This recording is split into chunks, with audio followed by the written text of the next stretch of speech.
Sekecil apapun, uangnya akan cukup bila digunakan untuk hidup. Tapi sebanyak apapun uangnya tak akan pernah cukup jika untuk memenuhi gaya hidup. Halo, Assalamualaikum warahmatullahi wabarakatuh. Kenalkan, nama aku Endang Ali dan aku seneng banget bikin video tentang budgeting, challenge menabung, manajemen waktu, atau tentang vlog rumah tangga. Gaji besar dan gaji kecil itu sama aja kalau kita nggak bisa mengelolanya. Makanya aku tuh seneng banget kalau misalkan ngomongin masalah budgeting. Karena budgeting itu adalah gimana kita itu bisa mengontrol uang kita. Dan biasanya buat kita-kita yang masih punya gaji kecil itu udah pesimis duluan ya kalau kita mau ngomongin soal nabung. Dan juga banyak yang kalau kita ngomongin nabung pasti udah ngomong duluan. Gimana caranya nabung? Duitnya aja nggak cukup buat makan, nggak cukup buat ini dan juga itu. Banyak banget ya yang kayak gini. So, di video kali ini sesuai dengan judulnya adalah tips menabung dengan gaji kecil. Lah ya, lagi-lagi tentang tips menabung ya. Ya, nggak bosan-bosan ya teman-teman. Aku tuh bikin video tentang menabung, tentang keuangan, karena emang asik banget ya kalau kita ngomongin masalah uang. Walaupun wujudnya nggak ada, tapi ngomonginnya aja itu udah bikin seneng. Udah bikin seneng atau bikin mumet ya. Oke, kalau gitu kita to the point aja. Pertama, kita harus ngomongin dulu dari pengeluarannya. Ini penting ya. Kenapa? Kita harus potong dulu pengeluarannya kalau misalnya gaji kita itu kecil. Makanya di 4 tips pertama yang bakal aku bahas ini adalah termasuk sharing pengalaman dari pribadi aku dan juga beberapa teman-teman yang udah aku riset ya, cie riset. Nah, yang pertama kita cutting di sini adalah shopping. Dan kenapa sih masih banyak orang yang hanya Kak, gimana ya caranya menghindari shopping? Ya, menurut aku ya harus dihindari ya, mulai dari diri sendiri aja dulu ya.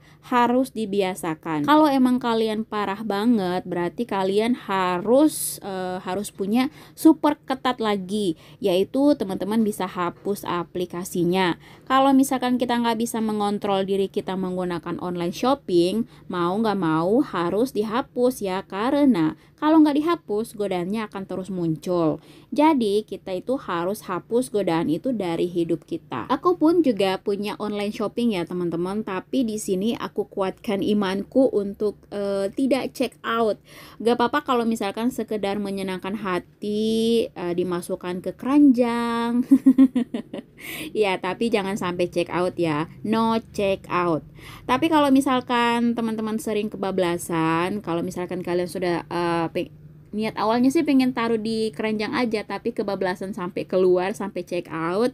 Nah, jalan satu-satunya kalian harus hapus aplikasinya. Nggak ada cara lain. Menurut aku cara itu paling ampuh. Karena kalau nggak ada barangnya, nggak ada godaannya, ya kita nggak akan belanja. Terus juga kita harus hapus email-email atau SMS-SMS yang biasanya nawarin kita produk. Makanya biasanya kita kalau shopping online itu mereka minta email kita kan. Nah, kita kasih aja email yang gak aktif di handphone atau di laptop kita. Kenapa? Kenapa? Tanya kenapa? Karena kalau misalkan kita masukin nomor atau email yang aktif, otomatis kita akan terima terus penawaran-penawaran dari toko online tersebut. Kita lanjut ke cutting off yang kedua, yaitu makanan. Mungkin gak semua orang ya, tapi kalau aku pribadi nih, pengeluaran yang paling banyak itu di sini, di makanan. Semenjak suami aku berhenti merokok, malah jatah jajan membengkak. Caranya gimana? Yaitu masak. Caranya adalah dengan menyiapkan makanan kita sendiri. Karena berhubung aku adalah seorang IRT atau seorang ibu rumah tangga, jadi mau tidak mau, suka tidak suka, ya harus masak.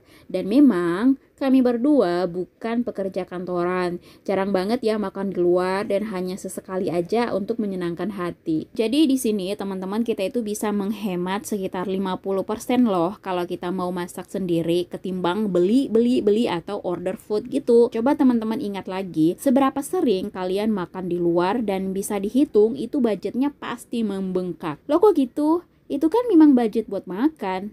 Iya Ferguson, ingat ya, kalian gak harus mengurangi makanan kalian. Cuma harus cari cara gimana budget makan kalian itu turun, yaitu dengan cara masak sendiri. Coba deh ingat-ingat lagi. Makanya kita selalu catat pengeluaran dan kita hitung berapa uang yang kita keluarin untuk beli makanan aja. Nah, buat teman-teman yang ngekos atau ngontrak, beli kompor kecil aja, itu akan berguna dan bisa membantu kalian untuk mengurangi budget makan setiap bulannya. Cutting off yang berikutnya yaitu transportasi. Aku di sini bukannya nggak pernah naik taksi ya, tapi kebanyakan di sini aku pakai kendaraan umum atau bentor, becak motor. Karena biayanya bisa setengah dari naik taksi. Dan juga lagian di Gorontalo kalau untuk taksi mah nggak ada ya, ada sih tapi jarang banget yang pakai taksi. Biasanya sekarang lebih pakai Grab atau ya ojek online gitu deh. Nah, di sini sebisa mungkin aku biasanya cuma naik bentor aja atau kalau misalkan deket-deket aku jalan kaki aja. Terus kalau misalkan kalian mikir pengen beli mobil, ya udah nggak apa-apa. Tapi itu pun kalau misalkan kalian mampu. Ingat ya, mampu. Kalau enggak jangan dipaksakan. Aku pun mau punya mobil ya, siapa sih kita yang nggak pengen punya kendaraan seperti mobil. Cuman kata Pak Prabowo, kenapa? Karena kita tidak punya uang. nah, kalau kalian merasa perlu banget kendaraan, ya udah motor aja. Motor itu jauh lebih irit ya daripada mobil.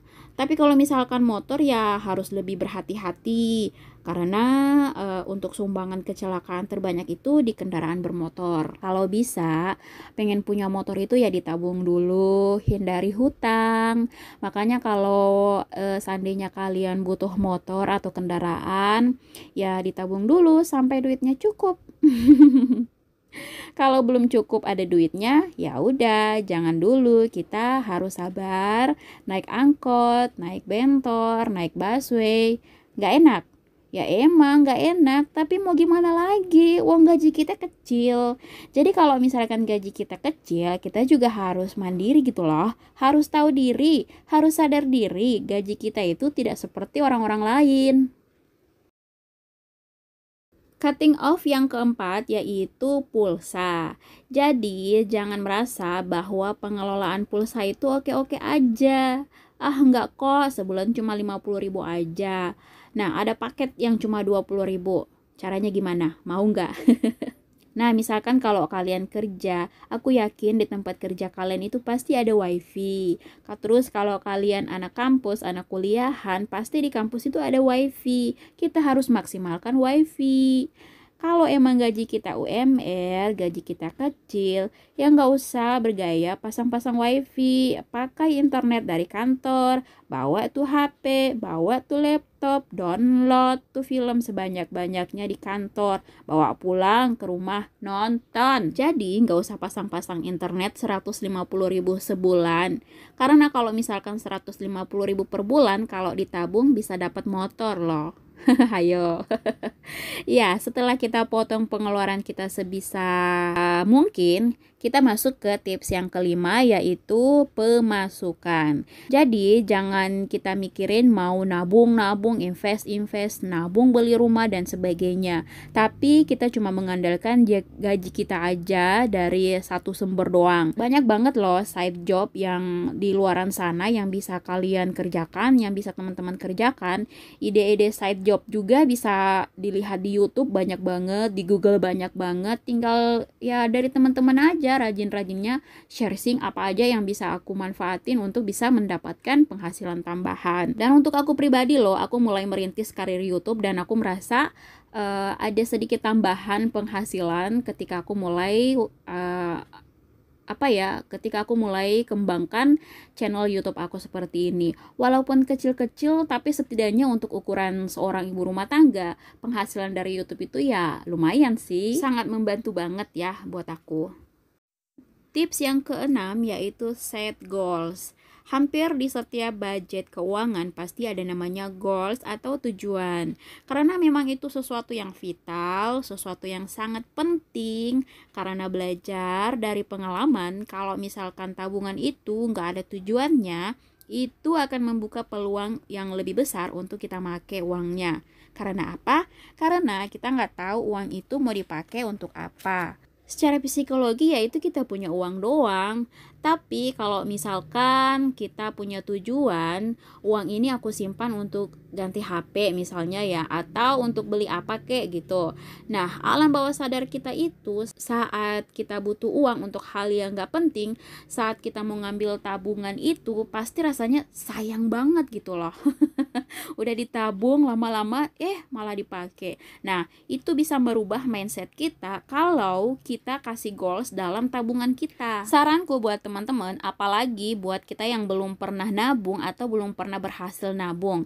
Di sini yang paling gampang ya, kita ambil jangka waktunya cuma di bawah 1 tahun. Misalnya kalian mau beli baju baru bulan depan, ya nabung dulu. Nanti misalnya bikin lagi bulan depan mau servis laptop, bikin lagi tuh goalsnya untuk nabung servis laptop gitu. Dan kalau misalkan 3 bulan ke depan pengen ganti HP baru, ya udah nabung aja untuk 3 bulan ke depan buat beli HP baru gitu. Jadi ya kita punya goals, kita punya tujuan, nabung itu untuk apa. Tips yang ketujuh yaitu pay yourself first. Gampangnya nabung itu buat diri kita di masa depan. Karena kadang kita cuma mikirnya gini ya, you only live once. Ya emang live once, ya emang hidup cuma sekali. Tapi apa kita nggak mau mempersiapkan masa depan kita? Apa kita mau masa depan kita luntang-lantang, nggak jelas? Makanya semua itu harus kita budgeting. Kalau dengan budgeting kita itu bisa bersenang-senang sekarang, tapi mempersiapkan masa depan kita juga, makanya yang aku bilang, pay yourself first. Kita nabung untuk apa-apa aja, dana pensiun, beli rumah, itu adalah dana-dana yang kita kumpulkan untuk diri kita sendiri. Tapi nanti itu kita tahan untuk kehidupan kita nanti, untuk menunjang kehidupan kita di masa depan nanti.